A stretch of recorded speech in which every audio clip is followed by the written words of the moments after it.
प्रभु की प्यारी आत्माओं, आप सबको कोटि कोटि नमस्कार। मैं आपको नमस्कार जब करता हूँ तो मेरे को बड़ा अच्छा लगता है, क्योंकि आप सबके अंदर ही मेरे प्रभु विराजमान हैं। अगर मैंने प्रभु को देखना है, प्रभु को जानने की कोशिश करनी है, तो इंसानों के अंदर ही वो रहता है। इंसानों के अंदर से हमें कोई खुशी मिलती है, उनको देखने से, उनकी संगत करने से। अगर इंसान नहीं कोई मिलता है तो अकेला इंसान जो है वो कैसे खुश रह सकता है। और इसके लिए इंसान जो है अकेला रहने के लिए कुछ देर रह सकता, ज़्यादा देर नहीं रह सकता, उसको किसी न किसी साथ की ज़रूरत पड़ती है। पर बात यह है, संसार जो है ये भी मतलब से भरा हुआ है तो ये परमात्मा की अंश है, पर मतलब से भरा हुआ है।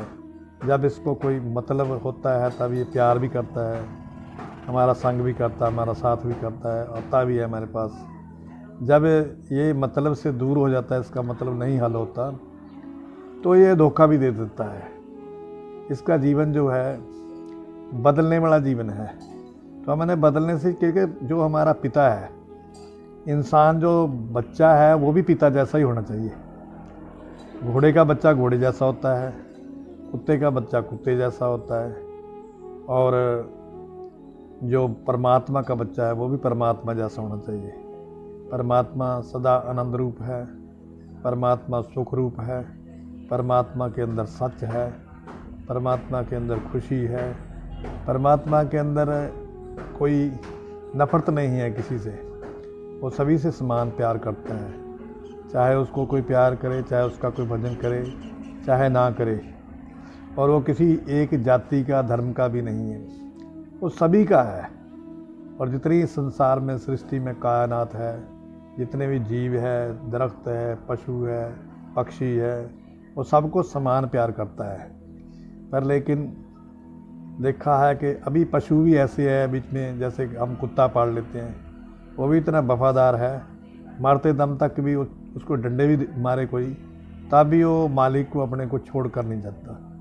पर ऐसा संसार है, कई बार देखो संसार के अंदर माता पिता अपने बच्चों को भी कैसे प्यार से पालते हैं, और प्यार से पालते हैं, और जब तक तो उनको अच्छी तरह से सब कुछ मिलता है तो ठीक है।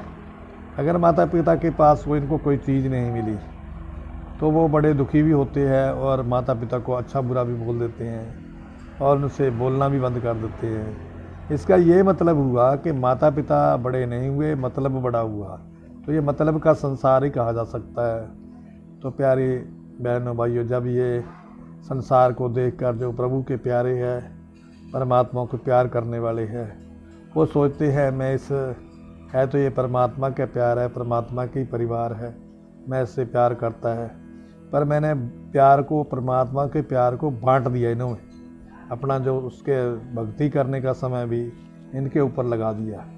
पर इन्होंने मेरी कोई कदर नहीं जानी, इन्होंने मेरे उस बदले में मेरे को नफरत ही की है। इस करके मैं एक छोटा सा भजन जो है इसके प्रथाएँ गाऊंगा कि ये संसार के बीच में भी अगर आप परमात्मा के नहीं बने तो इसका बनने का भी कोई इतना ज़्यादा लाभ नहीं इंसान को मिलता। बाद में जाकर कई लोग एक दूसरे को धोखा भी दे देते हैं। तो इस करके कौन धोखा नहीं देता, कौन इंसान के साथ सदा रहता है। वो अर्जुन को भगवान कृष्ण ने कहा कि अर्जुन, मैं इंसान को सदा ही मेरे साथ प्यार करने वाले के अंदर समाहित रहता हूँ, उसको मैं कोई दुख नहीं होने देता। दुख में भी मैं उसका साथ देता हूँ, सुख में भी मैं उसके साथ रहता हूँ, अगर मेरे में लीन रहे, मेरे से प्यार करे।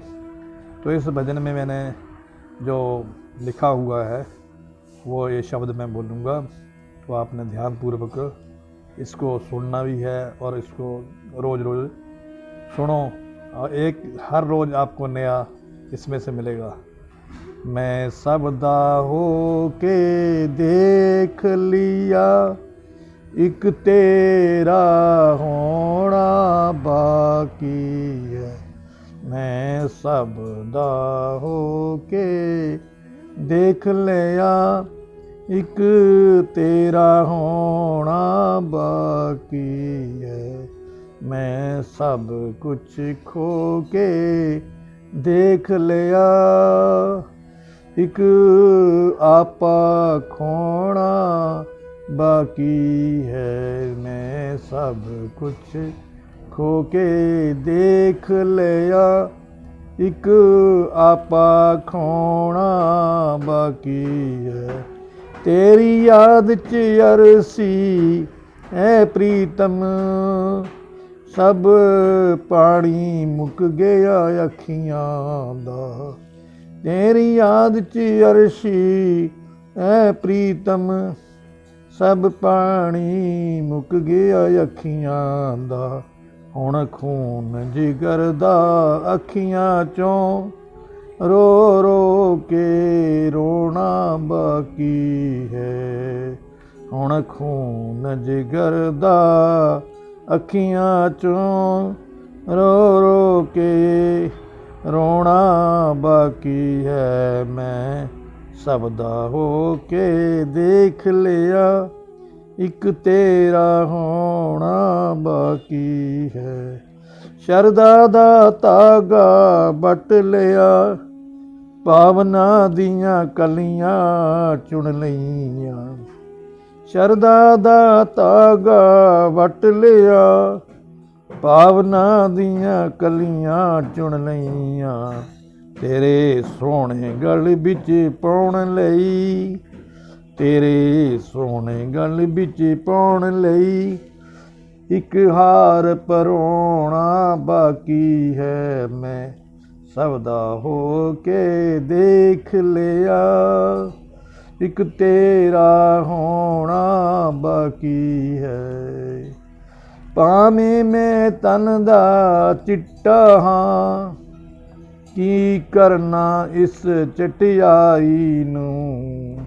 भावें मैं तन दा चिट्टा हां, की करना इस चटियाई नूं। जन्मां दे इस काले मन दी, जन्मां दे इस काले मन दी, कालख नूं धोना बाकी है। मैं सबदा हो के देख लिया, एक तेरा होना बाकी है। ए सोहल कोमल मन मेरा, ए राह विच टेरियां टा बैठा। ए सोहल कोमल मन मेरा, ए राह विच टेरियां टा बैठा। अजे प्यार दा पैंडा बाकी है, मंजिल नूं छूना बाकी है।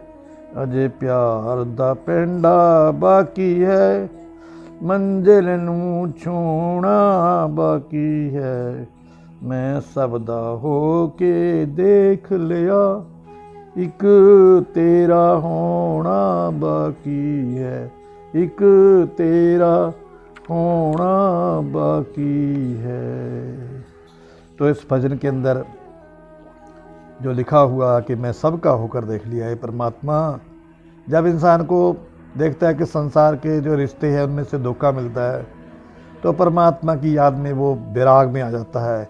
हे परमात्मा, मैं अपना इतना ज़िंदगी का वक्त जो है ये ऐसे ही गवा दिया, ऐसे ही मैंने व्यतीत कर दिया, पर मैंने तेरा नाम जपने के लिए मेरे को जीवन मिला है, मैंने कुछ नहीं किया जीवन में अपने में, तेरा भजन भी नहीं कर सका। मैं इनके पीछे इन्हीं की डिमांडें पूरी करता रहा संसार की।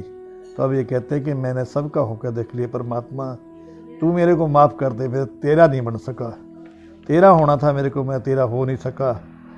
अब तो मेरा ये हाल हो गया कि अर्शी प्रीतम तेरी याद में रो रो कर भी मेरा खून जो मुक गया है, पानी आँखों का ख़त्म हो गया है।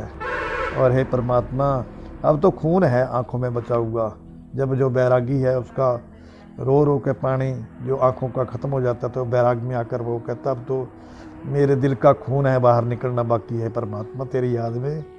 तो ऐसे कहते हैं कि जो परमात्मा है इसको खुशकी के रास्ते नहीं पाया जाता है, इसको तरी के रास्ते ज़्यादा पाया जाता है। आज तक जितने भी परमात्मा के प्यारे मीरा जी जैसे हुए, बिलनी जी जैसे हुए, और जितने भी संत महापुरुष हुए हैं, वो उन्होंने रो के हस हस कंत न पाई है, गुरबाणी में लिखा है, जिन पाया तिन रोए। अगर हंस कर भी परमात्मा को पाना इतना आसान नहीं है, तो कहते जिन पाया तिन रोए, हंसी खुशी जे पिया मिले तो कौन दुहागण होए। अगर हंसी खुशी से ही परमात्मा मिल जाए तो फिर बड़ा आसान है, फिर तो सभी पा सकते हैं उसको। उसके लिए इंसान को जो बैराग, तभी कहते हैं बैराग के जीवन में इंसान को जाना पड़ता है। कहते हैं श्रद्धा का धागा बट लिया, भावना दी कड़ियाँ चुन लिया। हे परमात्मा, मैं श्रद्धा रूपी जो प्यार रूपी धागा है उसको अब मैंने बना लिया है। अपने भावना की जो कलियाँ हैं इसमें डालने के लिए फूल के रूप में मैंने इसके हार बनाने के लिए बनाना बाकी है मेरा, और मैं आपके गले में इसको डालना चाहता हूँ। हे परमात्मा, अपने श्रद्धा रूपी फूलों के भाव ये शब्द के हिसाब से ये मैंने आपके आगे रखी है, समक्ष रखी है। चाहे मैं तन का चिट्टा हूँ, चाहे मेरा शरीर चिट्टा है, गोरा है, सफ़ेद है और दूसरों को अच्छा लगता है, पर मेरे मन की कालख जो है, मेरा मन काला है। इंसान, महापुरुष कहते हैं कि ये संसार में लोग चिट्टे तो मिलेंगे पर मन के चिट्टे मिलने बहुत मुश्किल है। मन चिट्टा होता है, चिट्टे उस सफ़ेद उस पवित्र परमात्मा की याद में मन पवित्र होता है। इसकी मन की पवित्रता की जरूरत है। जन्म जन्म देश, महाराज गुरबाणी में भी कहते हैं, जन्म जन्म की इस मन को मल लागी काला भयस्या। ये जन्म जन्मांतरों की इसको मैल लगी हुई है। जन्मांतरों के कर्म जो है हमारे साथ लगे हुए हैं, और इसको हमने यहीं मानस जन्म में ही पवित्र करना था। इसको जो चादर है हमारी पुरानी हुई, इसको यहाँ संतों महापुरुषों के संगत करके रंगना था, धोना था, पर वो हम धो नहीं सके। फिर भी हम संसार में ही फंसे रह गए। पूरा जीवन जो है हमारे संसार में फंस कर ही हमारा ख़त्म हो जाता है। कहते वो कालख जो है वो भी मेरे से धोई नहीं गई। हे परमात्मा, अब तू मेरे को कृपा कर, अब मेरे पर रहम कर, ताकि मैं इस कालख रूपी जो मेरी चादर है इसको मैं धो डालूं। ये सोहल कोमल मन मेरा है परमात्मा, जब मैं तेरी तरफ चलता हूँ तो ये मन ढेरी ढाकर बैठ जाता है कि वो नहीं मिलेगा, वो नहीं मिलेगा, वो कहाँ तेरे को प्राप्त होगा। ये परमात्मा तू मेरी मदद कर। अरे मेरे को तेरे को मिलने वाला पेंडा जो है वो बाकी पड़ा है, और मंजिल को छूना भी बाकी है। अभी तेरी तक मंजिल को छूने के लिए मेरे को पता नहीं कितना समय मिलेगा। हे परमात्मा, इसी ज़िंदगी के अंदर, इसी उम्र के अंदर मेरे को तू मिल जा। जैसे फरीद साहब जो है भजन करते करते जब निर्बल हो गए बहुत ज़्यादा, तो बोलते थे कि जो काग है वो काग उनके आँखों को, उनके शरीर को चुंच मारते थे। वो कहते हैं कि सारा मेरा शरीर का मांस खा लो, पर ये जो आँखें हैं इनको मत छूना, ये दो नैना मत छुए पिड़ देखण की आस। कागा करंग टंडोलिया कि हे कागो, इस करंग को टंडोल कर खा लो, कोई बात नहीं है, सगला खाया मांस। जब उन्होंने कहते हैं कि उसका मांस खाने लगे काग, परमात्मा की याद में भक्ति करते करते, तो कि फिर वो कहते हैं ये दो नैना मत छुए पिड़ देखण की आस। हे परमात्मा, हे कागो, तुम मेरे शरीर को खा लो, कोई बात नहीं है, पहले मेरे इन जो नैन है, मेरी आंखें हैं जो, इनको मत छुओ, मैं किसी न किसी दिन अपने परमात्मा के इनसे दर्शन करने हैं। तो उस कह रहे ये भजन भक्तों का, बैराग का भजन है। प्यारे भाइयों बहनों, इंसान के अंदर परमात्मा की प्रति भी विराग होना चाहिए। जब हमारा कोई बच्चा शाम को घर नहीं आए तो हम उसके पीछे रोते हैं, और पता नहीं वो हमारे साथ लड़ी पड़े आकर। तो ऐसे है कि ये संसार का प्यार जो है इसके पीछे भी हमें प्यार रखना चाहिए, पर लेकिन असल जो हमारा प्यार है वो परमात्मा के साथ जुड़ा होना चाहिए। क्योंकि ये शरीर मिलने से पहले भी हम परमात्मा के बीच में ही थे, और शरीर मिलने के बाद भी हमें उसी के पास चढ़ना है। तो जो लंबी मंजिल है, जहाँ हमारा आद और अंत है, हमें उसी की भक्ति करनी चाहिए। तो इतने ही जो मेरे वचन हैं, इसको सुनकर आपने परमात्मा की भक्ति जरूर करनी है, भजन जरूर करना। भजन से बिना इंसान का जीवन का कोई निर्वाह नहीं है, उसको याद रखना। उसी के पास से हमारे को सब कुछ आएगा। जो तू दे सो ही हम पाई, जो वो देता है वही हमें मिलता है।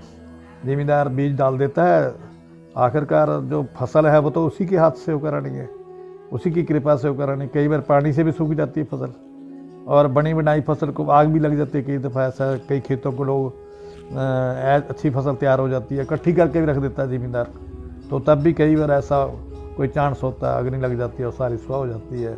ज़मींदार के हाथ कुछ नहीं आता। इस करके परमात्मा के कृपा से बिना हमारा कोई काम नहीं चलेगा। अर्जुन को भी भगवान ने यही ज्ञान दिया। मैं बार बार इसी बात को कहता हूँ, क्योंकि गीता के अंदर भगवान ने कहा कि जो कुछ भी मैं ही करता हूँ, बस तो मेरे हवाले का अपना जीवन व्यतीत कर, तब तेरे को कोई दुख तकलीफ आएगी तो महसूस नहीं होगी। तो धन धन प्यारे भारतवासियों, आप देखा करो, ज़रूर सत्संग सुना करो। इससे सत्संग से इंसान को सुख और शांति प्राप्त होती है। धन प्यारे भारतवासियों।